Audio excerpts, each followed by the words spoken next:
So any pains come up, you start moaning and crying about it in psychological time. You start disappointing about it, and rather than investigation and examining, use your cognitive abilities, intellect, basically common sense. You do not learn anything, and you start blaming your own self because you don't trust yourself, and then you create complaints, and the complaints straight away create a hell for you. And according to my personal understanding, what is hell? It's a limited consciousness with complex movement of thoughts within. For example, you created a future thought, that is, you are feared. You created the fear with the labels and the data provided to you by your almighty society, and you are worried about it, about your death, about your wedding, about your career, about your bank accounts, about politics and all this nonsense. So that future is time plus your thought. They combine together, they create fear. So when you are feared, now you start worshipping the fear. So the worship towards the idol of fear which you have self-created is called anxiety. And what is anxiety? Anxiety is your turmoil. And what is the definition of turmoil or azab? Is something that you love doing it but is harming you on the other side. For example, if a person is smoker, smoking is not good for that person,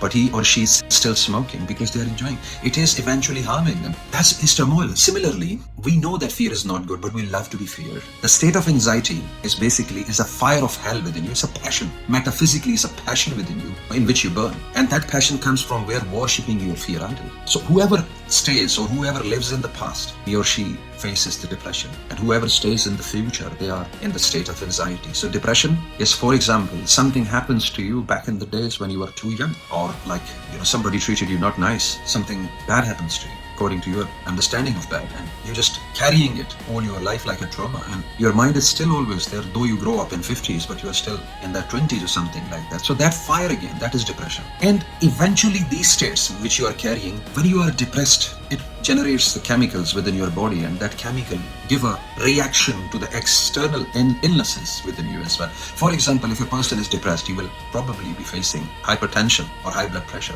If a person is worried about future, he will be probably facing anxiety plus on the top diabetes.